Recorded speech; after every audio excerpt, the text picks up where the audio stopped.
আসসালামু আলাইকুম। Welcome to our cell. আমরা এই চ্যানেলে নিয়মিত টেকনিক দিয়ে থাকি জিকে ইংলিশের, তাই ধারাবাহিকতায় আজকে ডি8। ডি8 মানে কি দেখেন তো? ডি8 মানে ডেভেলপিং এইট এর যে সকল এর আন্ডারে যেই সকল দেশ আছে তাদেরকে আমি কেমনে সহজে মনে রাখতে পারি।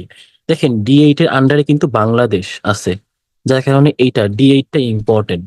তাহলে ডি8 আমাকে অবশ্যই জানতে হবে ডি8 এর অন্তর্ভুক্ত দেশগুলো। তাহলে বাপ, মা বাপ নেই, তুমি সব। তাহলে যেখানে বাংলাদেশ আছে সেই ডি8টা মনে রাখবেন, মা বাপ নেই, তুমি সব। এখন বাংলাদেশ দিয়ে আমি কেন বলতেছি, সামনে দেখেন জি7 আছে, এইটা মনে রাখতে হবে, এটাও ইম্পর্টেন্ট। তাহলে দেখেন, ডি8 এর অন্তর্ভুক্ত দেশ হচ্ছে মা বাপ নেই তুমি সব। মা দিয়ে মালয়েশিয়া, পা দিয়ে বাংলাদেশ, এবং প দিয়ে পাকিস্তান, এবং ন দিয়ে নাইজেরিয়া, ই দিয়ে ইরান, এবং তু দিয়ে তুরস্ক, মিশর এবং ইন্দোনেশিয়া। দেখেন, তুরস্ক, মিশর, ইন্দোনেশিয়া, এটা একটুখানি চিন্তা করে পড়বেন যে ইন্দোনেশিয়াতে আপনার কি হয়, সেখানে ম্যাক্সিমাম যে ভৌতিক কাহিনীগুলা সেটা কিন্তু ম্যাক্সিমাম হয় কোথায়? ইন্দোনেশিয়াতে। তারপরে দেখেন, মিশরের মধ্যে আমরা কিন্তু জানি মিশর ইয়াকে, ফিলিস্তিনকে তাদের কিন্তু বর্ডার থেকে এখন পৃথক করে দিছে। এখন তাদের মাঝখানে একটি স্ট্রং বর্ডার আছে, যেন গাজার লোকজন সেখানে প্রবেশ করতে না পারে। এরপরে দেখেন আপনার তুরস্ক, তু দিয়ে তুরস্ক, এই যে মুসলিম দেশগুলো একসাথে। তারপরে দেখেন ইরান, দেখছেন তারা চারটা মুসলিম কান্ট্রি একসাথে মনে রাখবেন। এরপরে নাইজেরিয়া, নাইজেরিয়া বাংলাদেশ, ঠিক আছে। নাইজেরিয়া মানুষগুলো কেমন হয়, একটু কালো হয় না? বাংলাদেশের মানুষগুলো কিন্তু একটু শ্যামলা বা কালো রকমেরই হয়ে থাকে। তারপরে প দিয়ে কি, মাঝখানে দেখেন বাংলাদেশের সাথে কে? পাকিস্তান। এবং তার সবার আগে কে? সবার আগে মা দিয়ে মালয়েশিয়া।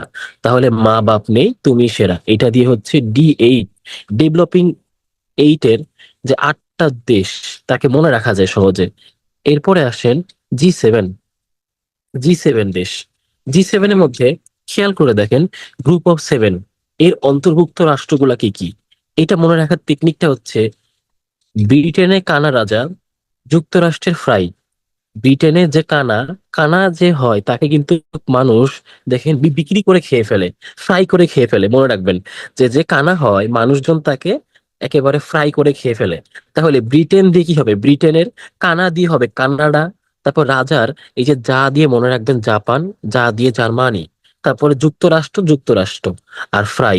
তাহলে মনে রাখবেন, যুক্তরাষ্ট্র এমন একটা দেশ, কোনো একটা দেশ যদি আগে শক্তিশালী ছিল কিন্তু এখন দুর্বল হয়ে যাচ্ছে আস্তে আস্তে, যুক্তরাষ্ট্র কিন্তু অবশ্যই সেখানে হস্তক্ষেপ করবে। যে যুক্তরাষ্ট্র এমন একটা দেশ, সে খুবই চালাক একটা দেশ। তাহলে এইটাতে মনে রাখতে পারবেন যে ব্রিটেন এক সময় তার ক্ষমতা হারাইছে।